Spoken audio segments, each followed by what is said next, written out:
avec l'UEMOA, l'Union économique et monétaire ouest-africaine. L'UEMOA, 8 pays, un destin commun, un espace économique harmonisé, ouvert et concurrentiel. L'UEMOA, votre guide au cœur de l'Afrique, des grands événements et des grandes mutations sur Africable.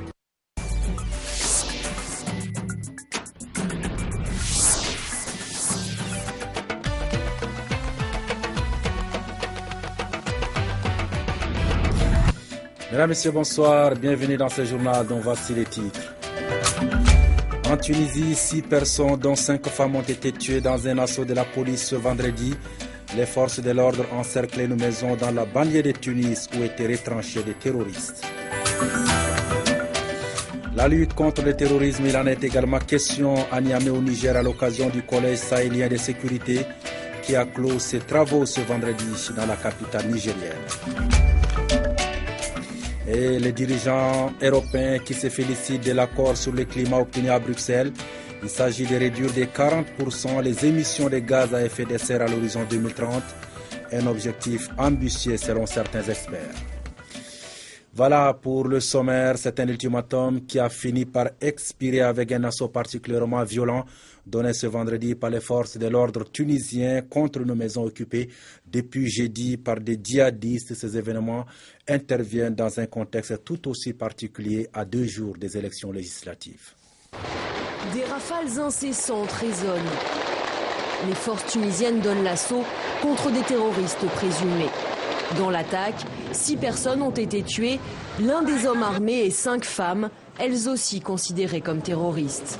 Un autre homme armé a été blessé, ainsi qu'une femme et les 2 enfants qui étaient dans la maison. Ils ont été hospitalisés. Tous les terroristes s'étaient retranchés dans la cuisine. Une femme est sortie de la cuisine en tenant un enfant et elle a tiré sur nos forces de sécurité. Depuis jeudi matin, les forces spéciales encerclaient cette maison située à Oued El-Lil. Après l'arrestation de 2 terroristes, les autorités avaient eu des informations sur la présence d'autres terroristes dans cette banlieue de Tunis. Quelques heures encore avant l'attaque, les unités spéciales tentaient de négocier avec les hommes armés. Elles leur avaient donné un ultimatum. Nous voulons montrer à l'opinion publique par rapport à l'unité spéciale que nous ne voulons pas recourir à la force car nous voulons le minimum de pertes humaines. Il y a 2 enfants. Nous avons patienté mais nous allons procéder à l'assaut. Dans la matinée de jeudi déjà, il y avait eu des échanges de tirs nourris entre les hommes armés et les forces de l'ordre. Un gendarme avait été tué. Cet assaut intervient alors que la Tunisie organise dimanche des législatives avant la présidentielle du 23 novembre. Des élections cruciales pour la stabilité du pays. Le gouvernement craint des attaques djihadistes. Des milliers de soldats vont être déployés le jour du vote. Fin à Niamey, au Niger, de la première formation du Collège sahélien de sécurité. Les agents des forces de défense et de sécurité ainsi que les magistrats du Niger, du Mali et de la Mauritanie ont renforcé leurs capacités dans divers domaines, notamment la lutte contre le terrorisme et le blanchiment des capitaux. Sarki Aboubakar, Razak Abacha avec notre bureau sur place. Au terme de 5 jours de formation et d'échanges, toute la problématique liée à la lutte contre le blanchiment des capitaux et le financement du terrorisme a été abordée. Le but de cette initiative est de réduire l'insécurité dans la sous-région à travers la mutualisation des efforts dans la lutte contre le terrorisme et la grande criminalité. Ces menaces transnationales impliquent par conséquent des réponses transnationales auxquelles il faut faire face à travers une action concertée de tous les États de la sous-région. En conséquence, le Collège sahélien de sécurité, qui procède de la volonté conjointe exprimée par le Niger, le Mali et la Mauritanie, de réduire l'insécurité dans la sous-région, a mis en œuvre la formation que nous sommes en train de clôturer aujourd'hui. Ces objectifs doivent permettre de mieux intégrer la lutte contre le terrorisme et la criminalité organisée dans les enseignements dispensés aux magistrats et aux forces de défense et de sécurité, d'améliorer l'interopérabilité par la mise en commun des savoir-faire et d'offrir un forum de réflexion commune entre les États partis.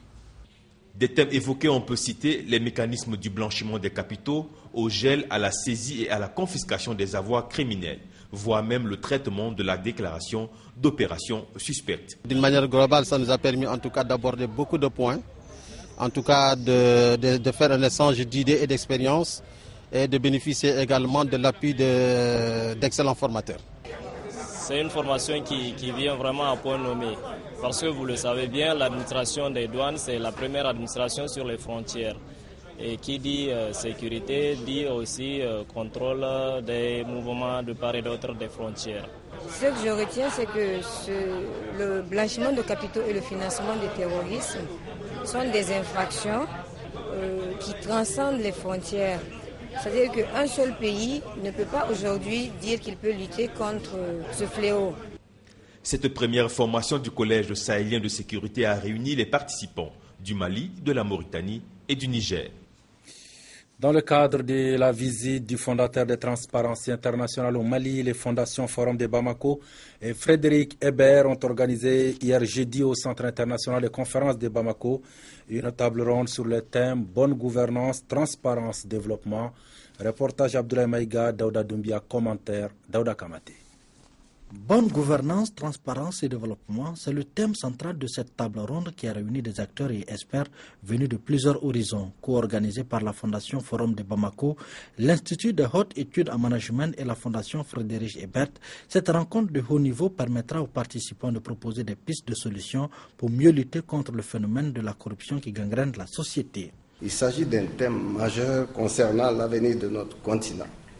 En effet, le professeur fait à la corruption comme étant l'un des facteurs du mal développement de nos pays nous semble une nécessité impérieuse.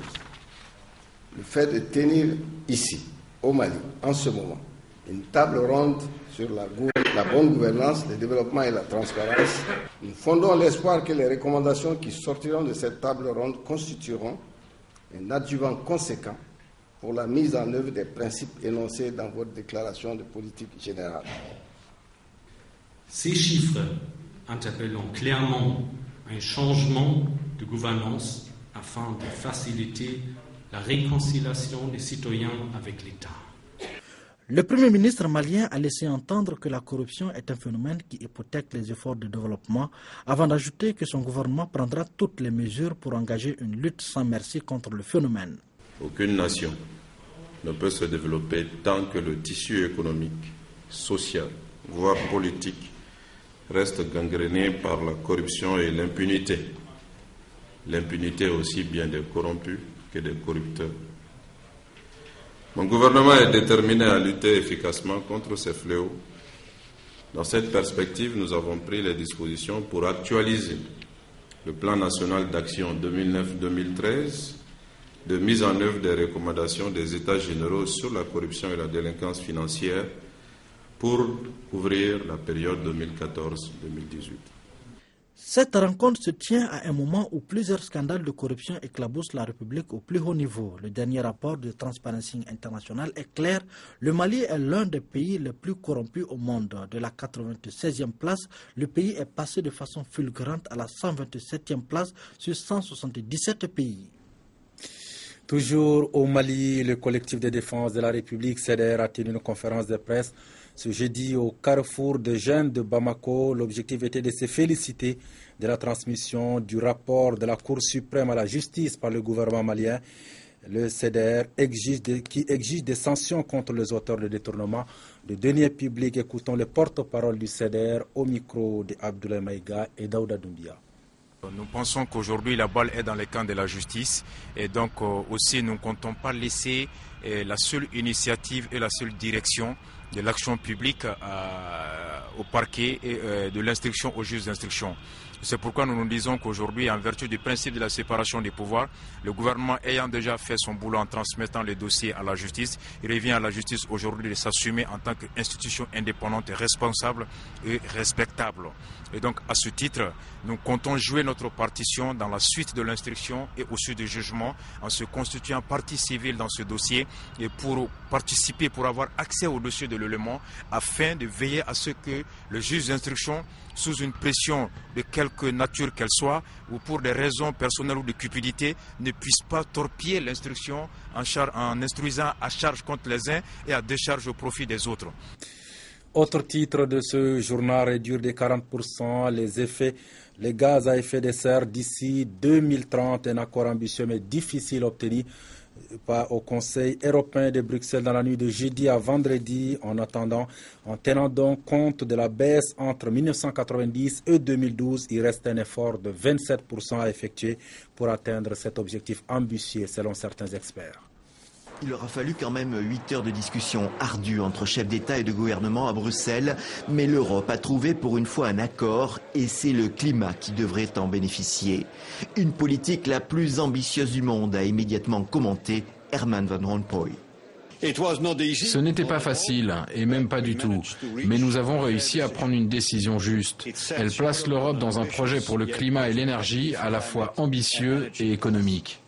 Concrètement, les pays européens s'engagent à réduire de 40% les émissions de gaz à effet de serre d'ici 2030 par rapport au niveau de 1990.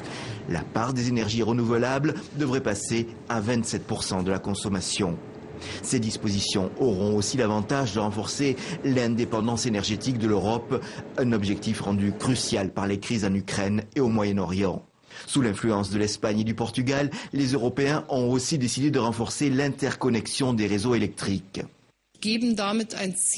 Nous avons établi un objectif qui fera de l'Europe un acteur important, un partenaire décisif dans les engagements à venir pour un accord international sur le climat. De fait, affichant ses efforts, l'Europe pense pouvoir peser sur la grande conférence climat prévue en 2015 à Paris. Un engagement de tous les pays du monde, même les plus réticents, est alors espéré. Aux États-Unis, un homme a attaqué des policiers à la hache à New York avant d'être abattu ce vendredi. Cell Thompson, c'est son nom, avait des sympathies pour les thèses extrémistes, a indiqué le Centre américain de surveillance des sites islamistes. Mais la piste terroriste n'est pas officiellement confirmée. Des équipes de sécurité turques sont intervenues ce vendredi à Istanbul dans les consulats du Canada, de Belgique et d'Allemagne. 3 pays membres de la coalition anti-djihadiste destinataires de lettres contenant une poudre suspecte. Les 3 consulats ont été fermés au public et placés sous la surveillance de la police. À présent, je vous invite à suivre un tour d'actualité en bref en images commenté par Daouda Kamati.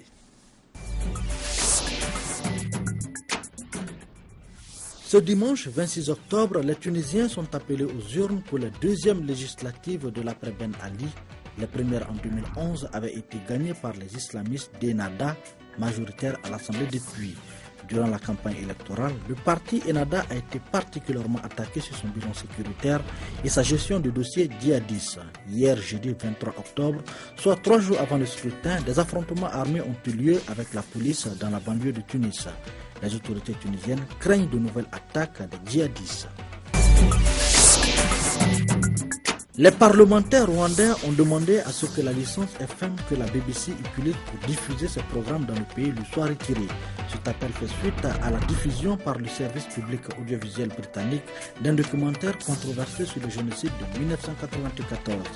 Intitulé « L'histoire du Rwanda jamais comptée », ce documentaire très critique à l'égard du président Kagame avait provoqué un tollé dans le pays. Le président rwandais l'avait même accusé de nier le génocide contre les Tutsis. Ils avaient également été critiqués par des experts et diplomates étrangers. Avant de partir à la mi-journée pour Bamako, le ministre français de la Défense a été reçu jeudi soir par le président sénégalais Macky Sall. Au menu de discussion, le forum de Dakar qui doit se tenir le 15 décembre prochain. Un forum ambitieux comme celui de Davos. Il veut réunir hommes politiques, experts et chefs d'entreprise, mais cette fois sur des questions de sécurité. C'est un véritable casse-tête. L'épidémie d'Ebola a fait des milliers d'orphelins d'au moins un des 2 parents en Afrique de l'Ouest. À Monrovia, au Libéria, très peu de structures existent pour prendre en charge ces enfants qui se retrouvent parfois rejetés. Une stigmatisation due à la peur du virus. Mais parfois, comme à West Point, le grand bidonville de Monrovia, la solidarité prend le dessus. Retour au Niger où la Société nigérienne des postes et la Société nationale d'exploitation des eaux du Niger vient de signer une convention qui devrait permettre aux abonnés de la SEN de payer leurs factures d'eau de manière électronique à travers 80 postes de 80 postes de contact sur l'ensemble du territoire national, une aubaine pour ces abonnés qui pourront éviter désormais des longues files d'attente. Payer ses factures d'eau de manière électronique, c'est désormais possible au Niger à travers les 80 points de contact des bureaux de poste sur l'étendue du territoire national.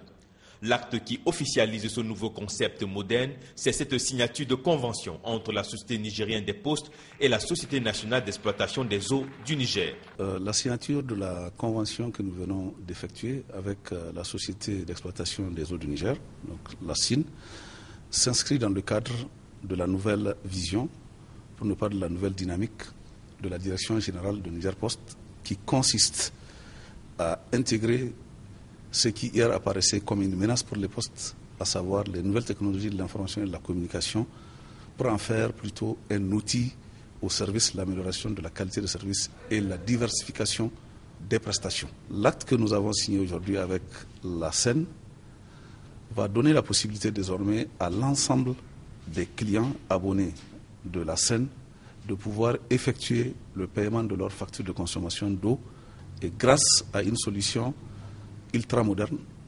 puisqu'elle permet le déroulement des opérations en temps réel, avec en plus la possibilité de délivrance d'un reçu qui fait foi, comme étant la preuve du paiement qui vient d'être effectué par le client. Grâce à ce procédé, le consommateur nigérien en tire énormément profit. Il n'y a pas assez de guichets. Raison de plus, lorsque les consommateurs arrivent au niveau de ces guichets de paiement, souvent ils perdent 4 heures de temps, 5 heures de temps, certains passent même la journée ou quittent très tôt leur domicile, rien que pour le paiement d'une simple facture. Et donc ce jour est pour nous une fierté. La Société nigérienne des postes, à travers cette convention au bénéfice des populations, confirme son rang de premier opérateur postal au Niger.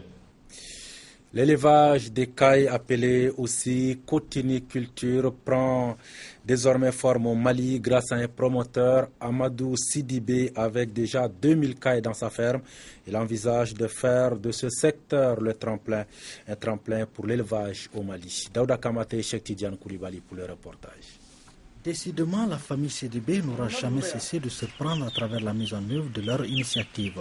Aujourd'hui, elle vient d'ajouter à leur palmarès l'élevage des cailles appelé cortiniculture. Peu connu des fermes au Mali, les cailles sont des petits oiseaux migrateurs de 15 cm de longueur et qui ressemblent beaucoup plus à la perdrix, bien plus petite. En s'engageant dans l'élevage de cette espèce, les promoteurs veulent démontrer qu'au Mali, on peut tout entreprendre, il suffit d'avoir la volonté. Ainsi, pour cette première expérience, nous avons à peu près 2000 cailles dans cette cage. Pour qu'une caille atteigne sa maturité de consommation, 2 mois sont nécessaires. Ce qui est intéressant et utile de noter, c'est la viande des cailles qui est très bonne et ces œufs ont une saveur gustative bien supérieure à celle des œufs de poule. Ce n'est pas tout. Les œufs sont conseillés dans la guérison de plusieurs maladies, notamment dans les cas d'asthme, d'amaigrissement, de diabète, de rhinite, de conjonctivite, contre la faiblesse sexuelle, le stress, l'ulcère et même les produits de beauté et contre la chute des cheveux selon un diététicien. Ce qu'il faut aussi savoir dans l'élevage de cailles destinés à la reproduction, ils sont à maturité vers l'âge de 6 à 7 semaines. Les mâles sont placés avec les femelles non consanguines à raison d'un mâle pour 3 à 4 femelles. Il s'agit d'un bon rapport pour leur fécondité. Un reproducteur a besoin de plus ou moins 35 grammes d'aliments par jour. Une bonne hygiène des cages est primordiale car la santé des cailles en dépend en grande partie. Les fientes récoltées peuvent être utilisées en jardin, mais sans trop d'exagération. Cette déjection étant très riche pour la culture. Pour les promoteurs, ils ont pour ambition d'être les leaders de l'élevage des cailles au Mali, ce qui leur permettra, en tout cas c'est l'objectif affiché, de contribuer à l'autosuffisance alimentaire à travers la diversification du secteur de l'élevage dans le pays. Car une caille bien grasse plaît également pour son goût, sa forme et sa couleur. En effet. Voilà qui met fin à ce journal. Merci à vous de l'avoir suivi. La suite des programmes tout à l'heure à 20h30. À votre avis, 21h30, Afrique Info, première partie. À 22h15, votre feuilleton Saloni. Passez d'excellents moments à notre compagnie. À demain.